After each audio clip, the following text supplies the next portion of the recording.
प्रभु तेरी वाणी जीवन की रोटी, नैनों की ज्योति अंधेरा मिटाती।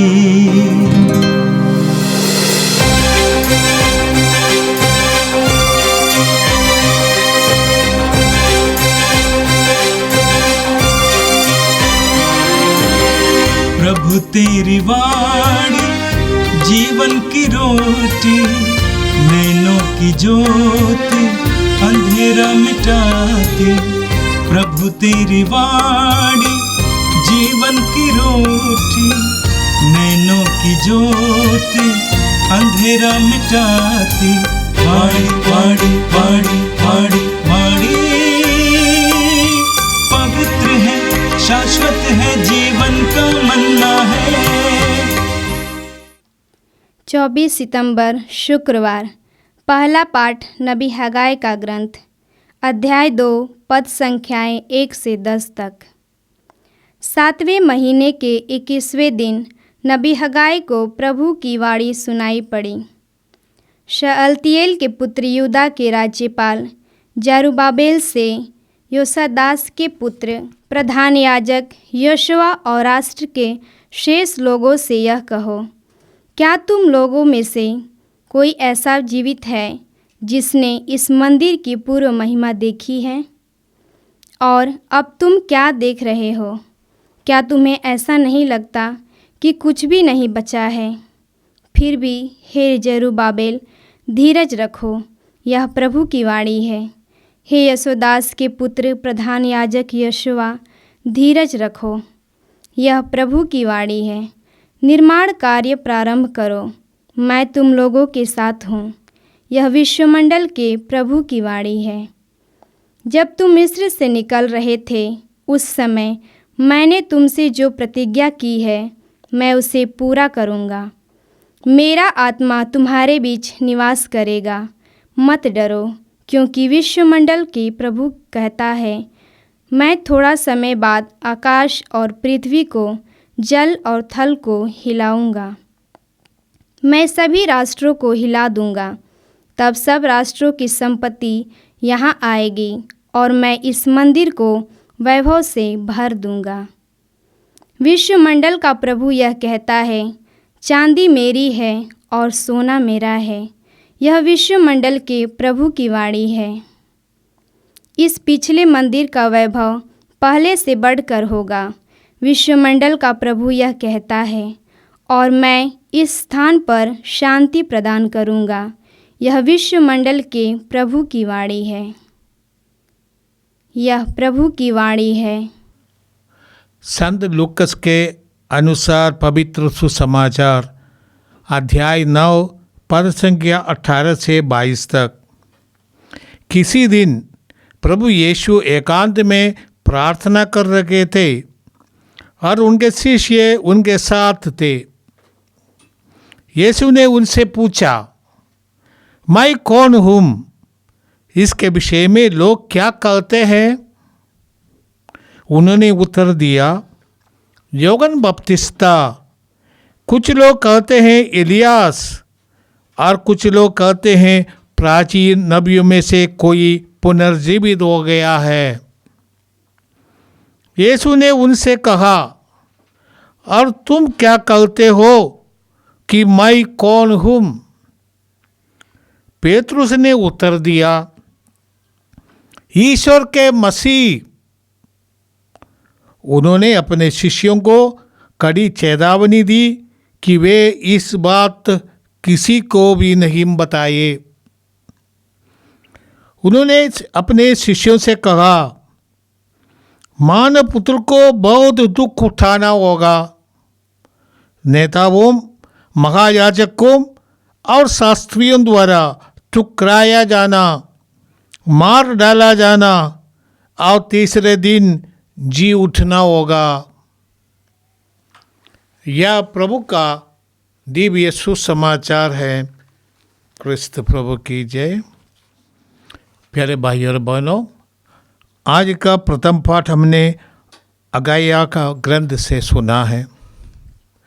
संदर्भ तो यही है कि यहूदी अभी बाबिलोन से वापस आया, उनको परमिशन मिला अपने देश लौट जाने का और मंदिर का निर्माण करने का।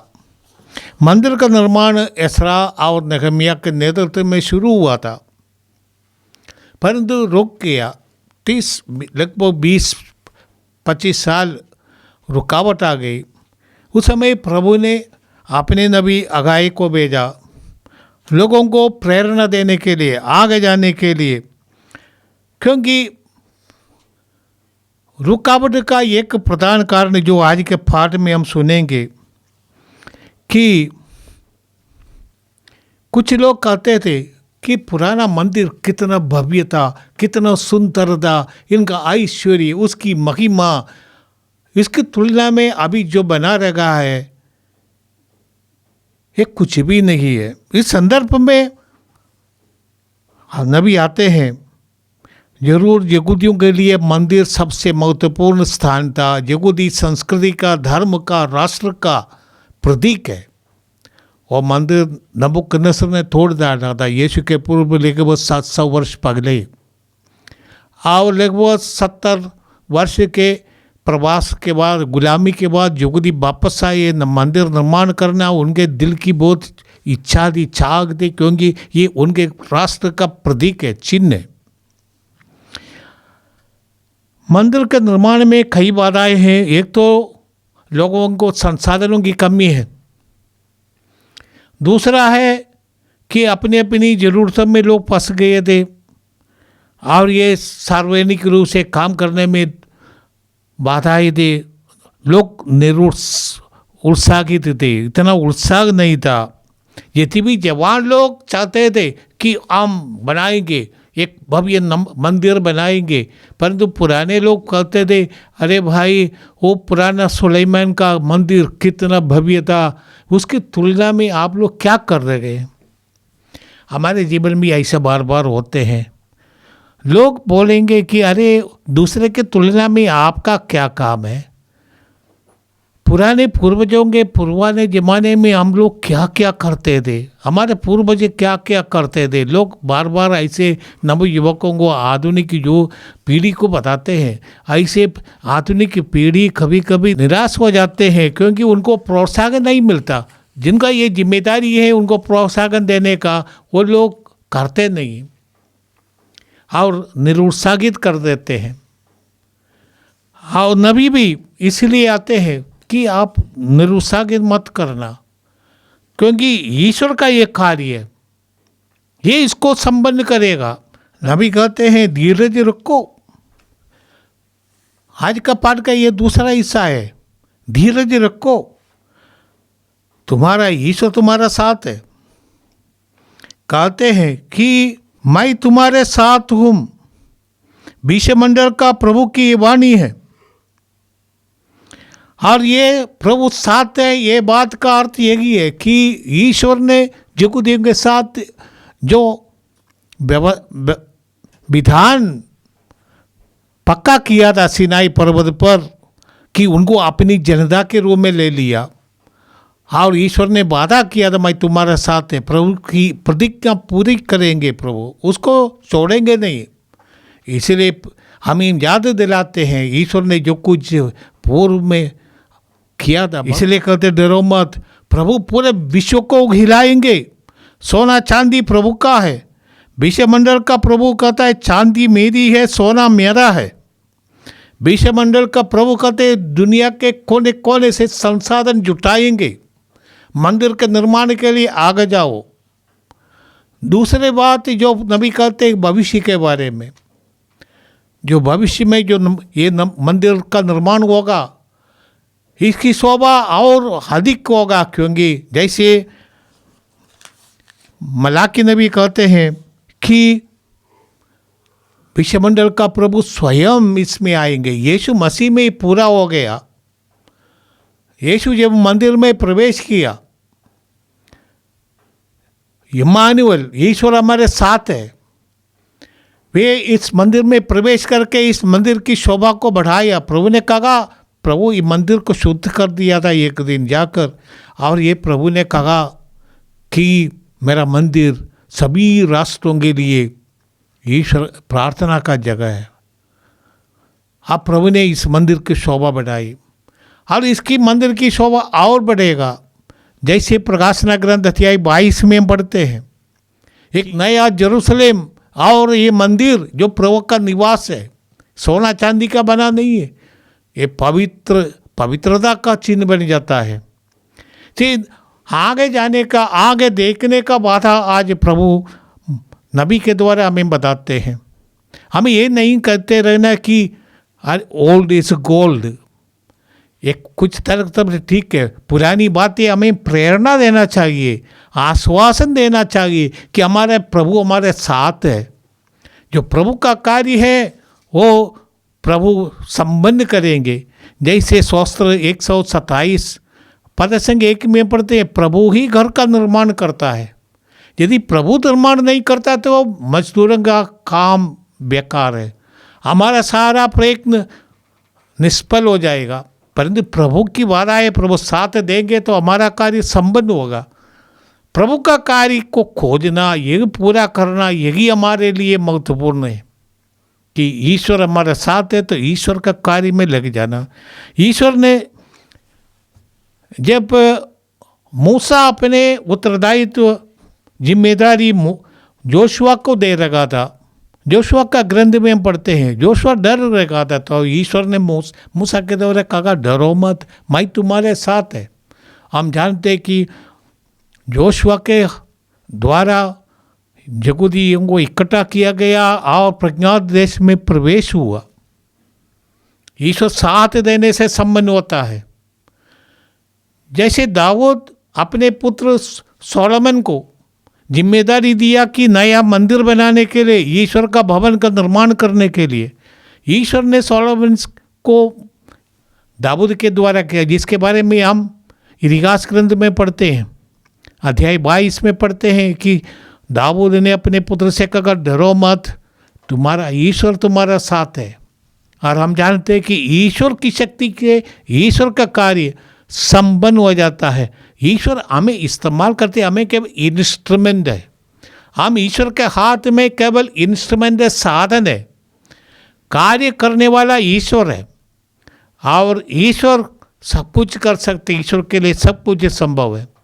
नवयुवकों युवतियों के लिए भी ये प्रेरणा का स्रोत होना चाहिए। जब ईश्वर हमारे साथ है तो हम आदित्य से भी महान कार्य कर दिखाएंगे, ईश्वर भी करते रहेंगे। आज के सुसमाचार में हम पाठ पढ़ते हैं,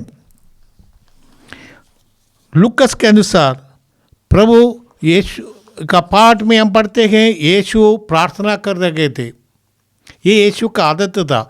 लोगों के साथ काम करने के बाद, चिन्ह चमत्कार दिखाने के बाद, उपदेश देने के बाद, चंगाई देने के बाद वो अपने पिता के साथ समय बिताता था। यीशु के बारे में हम जो पवित्र बाइबल से जो ज्ञान में मिलता है, इससे ये एक महत्वपूर्ण बात है कि यीशु के लिए प्रार्थना करना जिंदगी का एक महत्वपूर्ण हिस्सा था। हर दिन बहुत समय पिता के साथ बिताते थे। कभी कभी बड़े बड़े सुबेरे ब्रह्म मुहूर्त में उठकर पिता के साथ एकांत में प्रार्थना करते थे। कभी कभी पूरी रात में, कभी कभी देर रात में प्रभु के पिता के साथ प्रार्थना करते थे। एक ऐसे अवसर पर यीशु ने प्रार्थना के बाद अपने शिष्यों को बुलाकर पूछा कि लोग मेरे बारे में क्या सोचते हैं, मैं कौन हूँ, इसके विषय में लोग क्या कहते हैं। यीशु अपने शिष्यों को कुछ महत्वपूर्ण बातें सुनाने के लिए इसका इस्तेमाल किया था, इसलिए उनको तैयार कर रहे हैं कि पहले सोचा कि लोग मेरे बारे में क्या कहते हैं। यीशु जानते हैं लोग क्या कहते हैं, ये नहीं है कि यीशु नहीं जानते हैं, परंतु शिष्यों को एक महत्वपूर्ण बात समझाने के लिए प्रभु उनको स्टेप बाय स्टेप समझाने की कोशिश कर रहे हैं। तो शिष्यों में से किसी ने कहा, कोई कहते हैं आप एलिया से, कोई कहते हैं नबियों से कोई है। तो यीशु ने कहा, अभी तुम बताओ, तुम लोग क्या सोचते हैं मेरे बारे में। सब लोग सोचते हैं कि मसीह है, आने वाला मसीह है, दाएं बाएं बैठेंगे, इसके कारण ही यीशु के पीछे पड़े थे उनमें से अधिक। जैसे यूहन्ना, याकूब अपने माँ को बुलाकर लाए थे कि बताइए मुझको बाएं बैठाइए, मुझको दाएं बैठाइए। माँ ने यीशु के पास आकर निवेदन किया। ऐसे लोग हैं, परंतु उनको समझाने की जरूरत है कि ये क्या बात है, होने वाला है। इसलिए यीशु ने शिष्यों से पूछा, तुम लोग क्या सोचते हो, मैं कौन हूँ? पेतरुस ने उत्तर दिया, आप ईश्वर का मसीह है। लूकस के सुसमाचार में हमें ये मिलता है। मत्ती के सुसमाचार में इसका जवाब जो पेतरुस देता है, आप मसीह है, आप जीवन ईश्वर का पुत्र है। तो बात तो सही है, समझने की बात है। मसीह का अर्थ है अभिषिक्त, ईश्वर के द्वारा अभिषिक्त। नबियों को अभिषेक मिलता है और जगुदी प्रतीक्षा करते थे मुक्तिदाता का। मैंने जो आने वाला मसीह जिनकी वे प्रतीक्षा करते थे, जो जगुदियों का साम्राज्य की स्थापना करेंगे, रोमियों को अपने देश से निकालेंगे, शायद यही उनके मन की सोच था। इसलिए प्रभु उनको सुधारने के लिए, उनको करेक्ट करने के लिए अब इस्तेमाल करते हैं। यीशु ने उनसे कहा, आप ये बात किसी से मत बताना कि मैं मसीह हूँ, क्योंकि लोगों की भावना अलग है। मसीह के बारे में जो प्रतीक्षाएं जगुदियों की जनता की थी वो अलग है। यीशु ने उनको सही बात आज के पाठ में समझाया। मानव पुत्र को बहुत दुख उठाना होगा, नेताओं, महायाजकों, शास्त्रियों द्वारा ठुकराया जाना, मार डाला जाना और तीसरे दिन जी उठना होगा। यही रहस्य है। यही समझाना था कि यीशु का मसीह होने का अर्थ है उनको क्रूस पर मरना। क्रूस यीशु के जीवन का एक केंद्र बिंदु है, न केवल यीशु के जीवन का, मानव इतिहास का वो केंद्र बिंदु है, मानव मुक्ति का वो केंद्र बिंदु है। क्योंकि क्रूस के बिना मानव की मुक्ति नहीं होती और यीशु को क्रूस पर मरना है। यीशु ने अपने शिष्यों को 3 बार ये बात को समझाने की कोशिश की। ये पहली बार है जो आज का पाठ हमने सुना, ये पहली बार यीशु अपने यरूशलेम में होने वाले, उनके साथ घटने वाले जो घटनाओं के बारे में सूचना दिया। ये पहली बार देते हैं कि उनको यरूशलेम जाना है, वहाँ पर वे मारे डाले जाएंगे, क्योंकि यीशु का मुक्तिदाता बनने का अर्थ यही है कि वे हमारे लिए मरेंगे। क्रूस के बिना मुक्ति नहीं होती और क्रूस हमारे लिए चिन्ह है ईश्वर का आनंद प्रेम का चिन्ह। तो प्रभु यीशु अपने पुनरुत्थान के द्वारा स्थापित किया वो ईश्वर का पुत्र है, वो प्रभुओं का प्रभु है, राजाओं का राजा है, वो सारे समस्त जनता का, पूरे विश्व का वो मुक्तिदाता है।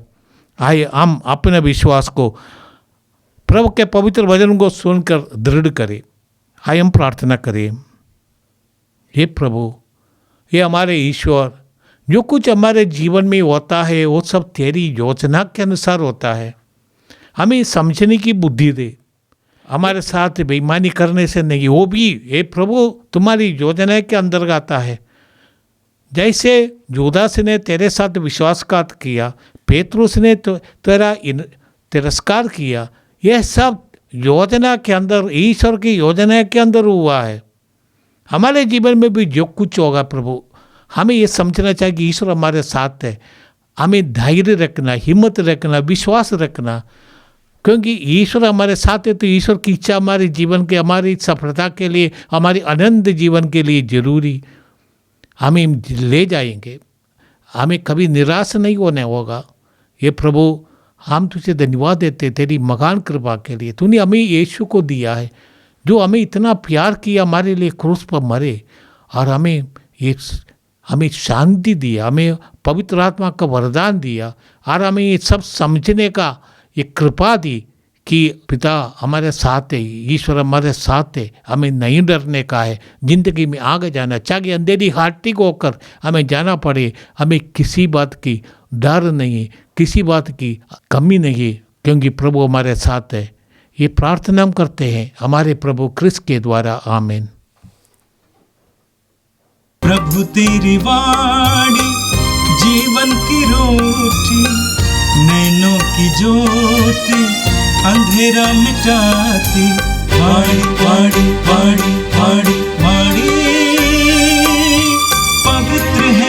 शाश्वत है जीवन का मन्ना है।